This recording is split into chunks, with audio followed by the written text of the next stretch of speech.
चलिए बात करते हैं आज इंटरेस्ट ऑन कैपिटल की। कैसे इससे निकालते हैं इंटरेस्ट ऑन कैपिटल, है क्या इंटरेस्ट ऑन कैपिटल और इसके अकाउंटिंग ट्रीटमेंट हम कैसे करते हैं।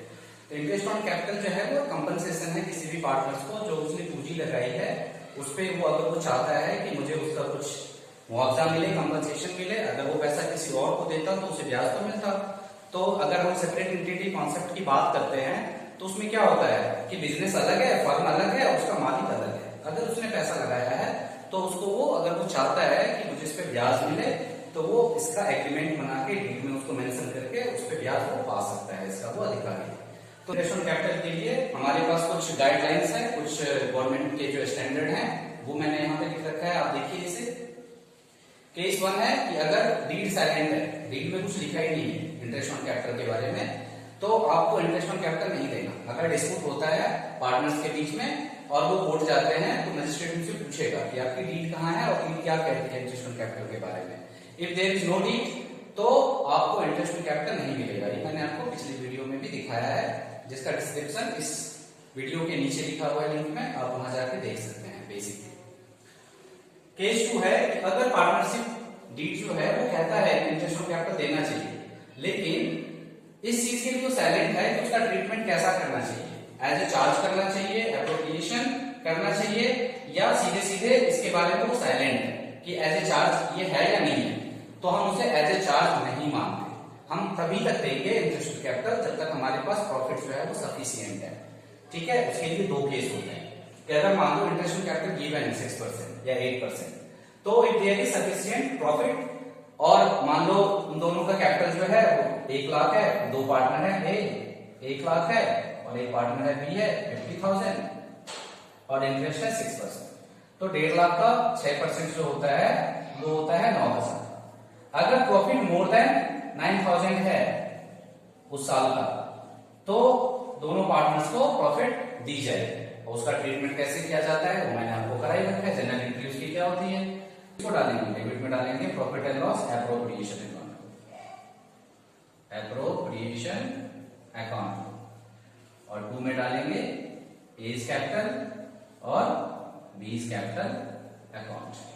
ठीक है, यहाँ पे 9,000 और यहाँ पे जो भी इनका रेशियो है, मान लो 6,000 इसको मिला, 3,000 इसको मिला, तो इस तरह से जनरल एंट्री की होती है। और प्रॉफिट एंड लॉस अकाउंट के डेबिट साइड में इसको हम दिखाते भी है ना, जैसे मान लो ये अकाउंट है तो डेबिट साइड में इसको हम लिखते हैं 2IOC, एज कैपिटल, बीज कैपिटल, 6,000 यहाँ दिखा देंगे, 3,000 यहाँ दिखा देंगे, जो भी रेशियो है। अगर मान लो रेशियो 2:1 था है ना, डबल इसको मिलेगा। तो अगर सफिशिएंट प्रॉफिट है तो, अगर नहीं है फिर, अगर मान लो 9,000 की जगह 6,000 ये प्रॉफिट, तो फिर क्या करेंगे, देना है ना, या मान लो लॉस हो गया फिर क्या करेंगे। तो अगर लॉस हो गया तो देना ही नहीं है, सीधे प्रॉफिट एंड लॉस अकाउंट बनाना है आपको। प्रॉफिट एंड लॉस एप्रोप्रिएशन भी नहीं बनाएंगे, P&L अकाउंट बनाएंगे जो 11th में हमने पढ़ा था है ना, ट्रेडिंग अकाउंट, फिर प्रॉफिट एंड लॉस अकाउंट, उसे बनाएंगे। तो लॉस के केस में आपको IOC देना ही नहीं है। अगर साइलेंट है, अगर डीड साइलेंट है तो, अगर उसके ट्रीटमेंट के रिलेटेड डीड अगर साइलेंट है तो नहीं देना। अगर इनसफिशिएंट है, प्रॉफिट तो है लेकिन इंटरेस्ट ऑन कैपिटल से लेस देन है, अगर मान लीजिए कि हमारा जो ब्याज इनका टोटल है, अभी मैंने दिखाया आपको 9,000 है, ठीक है, और जो प्रॉफिट है वो केवल 6,000 है। अब ऐसे कैसे करोगे, आप इसको कैसे बांटोगे, तो सीधे सीधे आप कैपिटल का रेशियो निकाल देना, क्योंकि इंटरेस्ट ऑन कैपिटल का रेशियो भी निकालोगे तो कैपिटल के रेशियो के इक्वल ही होगा। तो जैसे मैंने आपको पहले ही बता रखा है कि इनका कैपिटल क्या है, 1 लाख और 50,000, तो 1 लाख और 50,000 का रेशियो आप निकालोगे, डिवाइड कर दो एक दूसरे को, तो रेशियो बनता है 2:1। अब इसको कैसे करोगे, इस प्रॉफिट को, इस 6,000 को कैसे बांटोगे, 2:1 के रेशियो में बांटो, 2:1 को ऐड कर लो 3, तो 2/3, 2/3 और 6,000, ये किसको मिलेगा, 4,000 मिलेगा ए को, और जो बचा हुआ 2,000 है वो किसको मिलेगा, बी को। तो इसकी हम एंट्री कैसे कर सकते हैं, इसको आप देखिए, profit and loss appropriation account. ठीक है, ऐसे आपने लिख लिया, क्या लिखा है यहाँ पे, P&L अकाउंट 6,000, यहां पे लिखेंगे to interest on capital, A's capital और बीज कैपिटल। ओके, अब ये 6000 ही है तो आप इसको कितना दोगे, 4000 अभी आपने कैलकुलेट किया है, 2000 यहाँ पे लिखो 6000, इक्वल हो गया, कोई डिविजिबल प्रॉफिट नहीं होगा इसका, नो डिविजिबल प्रॉफिट, खत्म। ओके, तो ये वो केस है। केस थर्ड है कि अगर when the agreement provides for IOC as a charge, ये वर्ड काफी इंपॉर्टेंट है आपके लिए, या तो चार्ज लिखा हो या एप्रोप्रिएशन लिखा हो, उस कंडीशन में you have to provide interest, किसी भी कंडीशन में आपको इंटरेस्ट देना ही पड़ेगा, बेशक फर्म लॉस में क्यों ना चला जाए। जैसे कि मान लो एक केस है, क्वेश्चन नंबर आपको दिया हुआ है टीएस अग्रवाल की बुक में 22, आप देखिए उस क्वेश्चन को।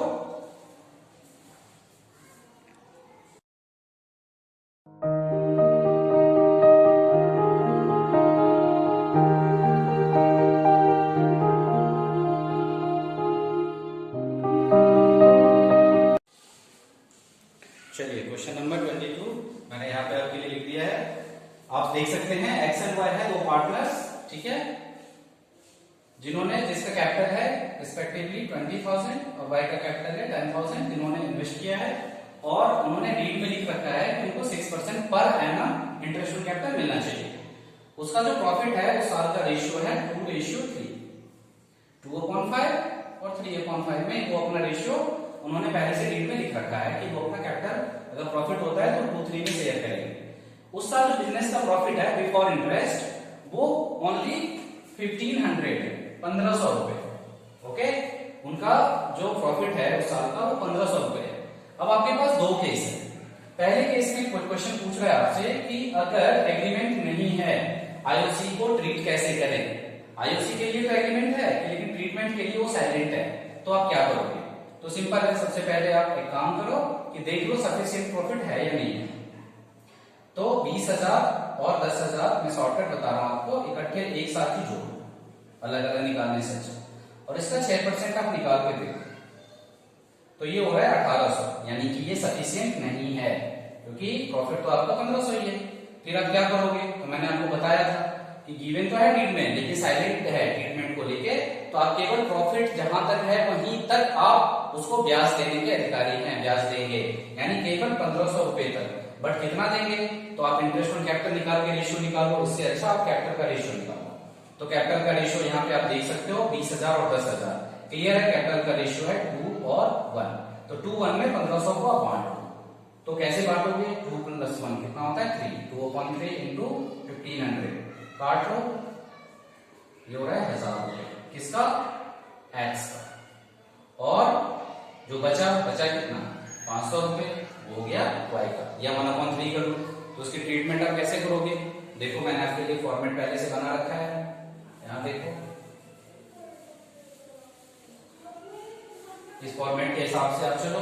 आप ऊपर में लिखो for P&L appropriation account for the year ending particulars, यहाँ पे लिखो to interest on capital, A's capital, X है, और वाई इज कैपिटल, यहाँ पे 1000, यहाँ पे 500, अमाउंट में लिखो 1500, इधर भी 1500, इधर भी 1500, ठीक है, यहाँ पे लिखो बाय P&L अकाउंट, ये प्रॉफिट ट्रांसफर हुआ है प्रॉफिट एंड लॉस अकाउंट से 1500, तो देखो ये अकाउंट क्लोज हो गया, यानी कि अब इसके आगे आपको एंट्री नहीं करनी। ओके, लेकिन केस 2 में कहा है, आपसे पूछा गया है कि where there is a clear agreement, word आप देखो क्लियर एग्रीमेंट है कि आपको आईओसी देना ही पड़ेगा even if it involves the firm in loss, ये देखो क्लियर करके देखिए, अगर ये लाइन नहीं लिखी रहती ना तब भी आप समझ जाते कि आपको क्लियर एग्रीमेंट में you have to provide interest on capital, चाहे फर्म क्या हो लॉस में चले जाए।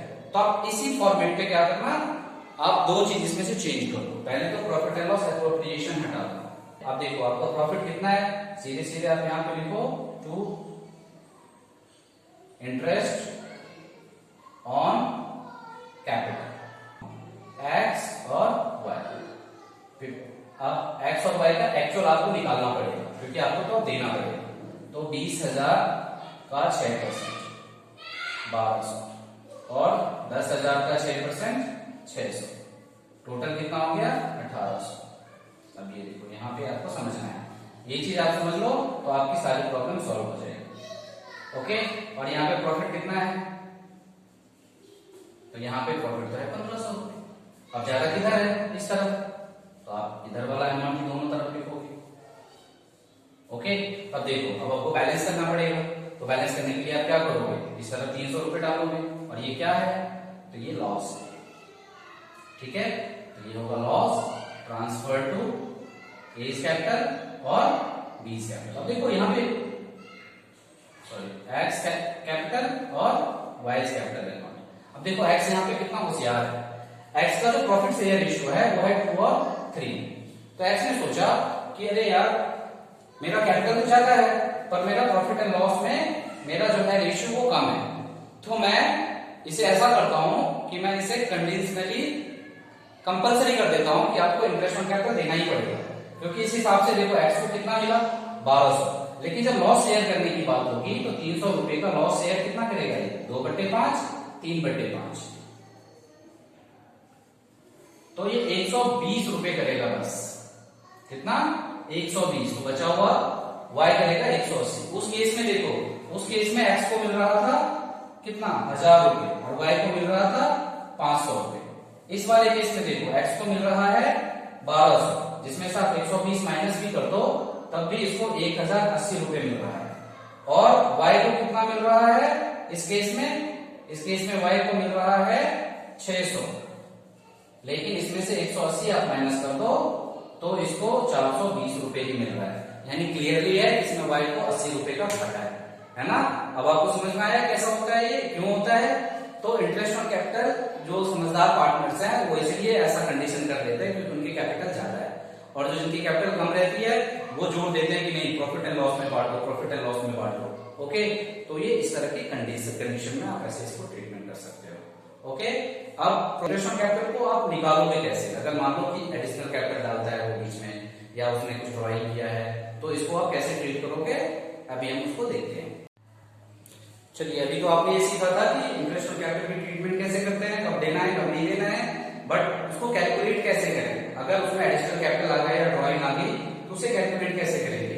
तो आपको टीएस लेवल का 21st क्वेश्चन है इसको समझने के लिए एक्सरसाइज का, आप इसे देख सकते हैं कि ए और बी दो पार्टनर्स हैं, ए का कैपिटल जो है इनिशियल कैपिटल ओपनिंग कैपिटल वो 50,000 है और बी का 40,000 है, वहां बोर्ड पे दिख नहीं रहा होगा आपको।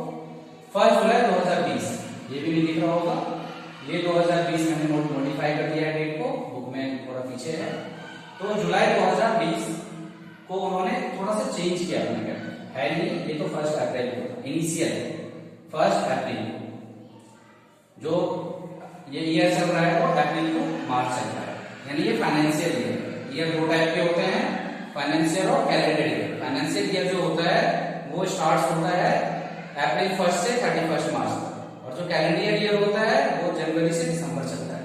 तो अभी हम बात कर रहे हैं फाइनेंशियल ईयर की, ये हर साल चेंज हो जाता है। अब देखिए, इसने 50,000 रुपए से बिजनेस स्टार्ट किया और जुलाई में इसके पास और पैसे आ गए, इसने 10,000 रुपए और मिला दिए 60,000, इसने भी 1,000 रुपए मिला 41,000, तो 3 महीने के लिए कुछ, 9 महीने के लिए कुछ। अब ये क्या है, इसका इंटरेस्ट ऑन कैपिटल आप कैसे निकालोगे, तो कोई कंफ्यूजन नहीं है, या तो आप पीरियड के हिसाब से निकालो या प्रोडक्ट मेथड सबसे बढ़िया है। आप देखो ऐसे कॉलम बना लो, ये मैं ए का निकाल रहा हूं, ठीक है, यहाँ डेट लिख लो, डेट क्या है 1 अप्रैल को, 1 अप्रैल को 50,000 इसका अमाउंट था, अमाउंट लिख लो यहाँ पे, यहाँ लिख लो पीरियड, तो ये 3 महीने के लिए रहा, अप्रैल पूरा, मई पूरा, जून पूरा, और जुलाई 1 को तो चेंज हो गया, इसको प्रोडक्ट करो मल्टीप्लाई करो, तो ये हो गया 1,50,000। देखो ये कॉमा आपके लिए जरूरी है 12th के स्टूडेंट अगर आप हो तो, और इसने 1 जुलाई को ये अमाउंट चेंज कर दिया, 10,000 एडिशनल कैपिटल था, तो अब इसका कैपिटल कितना है 60,000, और ये कितने महीने के लिए रहेगा, तो 12 महीने का है, 3 घटा दो तो 9 महीने के लिए, सिंपल सा है सब, गिनने की जरूरत नहीं। अब इसको मल्टीप्लाई करोगे, ये होगा 5,40,000, इसको आप ऐड करो, ये हो गया 6,90,000। अब इसका ना 1 महीने का इंटरेस्ट होगा, कितना, ओनली फॉर 1 मंथ, 1/12, और जो परसेंटेज गिवन है वही रहेगा। अब इससे इसको काट दो, ये आएगा 5,750 रुपीज, कैलकुलेशन इसका डन हो गया। सेम ऐसे बी का भी आप निकाल सकते हो। ए का 40,000 3 महीने के लिए रहा, मल्टीप्लाई कर लो 1,20,000, 1,000 रुपए इसने इंट्रोड्यूस किया। तो अब इसका कैपिटल कितना है 41,000। इसको 9 महीने से मल्टीप्लाई कर लो, कुछ ऐसा आएगा, ये दोनों को जोड़ लो, ठीक है। अब इसको जोड़ोगे तो क्या आएगा 4,89,000। इसको भी आप 4,89,000 को एक महीने के लिए आप निकाल लो 10%, तो सीधे सीधे ये आ जाएगा 4075, यानी कि जो बी का इंटरेस्ट बनेगा वो बनेगा 4,075 रुपए, और ए का जो बनेगा वो बनेगा 5,750 रुपए, 5,750। बहुत ही इजी तरीके से आप इसको निकाल सकते हो। अगर इसी में अगर ड्राइंग हो गया तो क्या करना, जैसे मैंने ऐड किया था ना, आप इसे लेस कर लेना। जैसे मान लो 1,000 मैंने इसमें लेस कर दिया तो ये हो जाता 39,000, फिर उसको आप 9 से मल्टीप्लाई कर देंगे और फिर उसका ब्याज निकलता। तो अगर बीच में एडिशनल कैपिटल हो रहा है या ड्राइंग हो रही है, विड्रॉ कैपिटल विड्रॉ हो रहा है, ठीक है, तो आपने क्या करना, ब्याज किसका देना है, ब्याज देना है उसको जो पीरियड है, जिस पीरियड के लिए उसका कैपिटल बिजनेस में यूज हो रहा है, उसी के लिए बिजनेस उसे कंपनसेशन देता है, ठीक है। ऐसा नहीं है कि आपने एक बार पैसा डाल दिया और कितना भी निकाल रहे हो आपको ब्याज मिलता रहेगा। ओके गाइस, नेक्स्ट, अगर आपको हमारा काम पसंद आया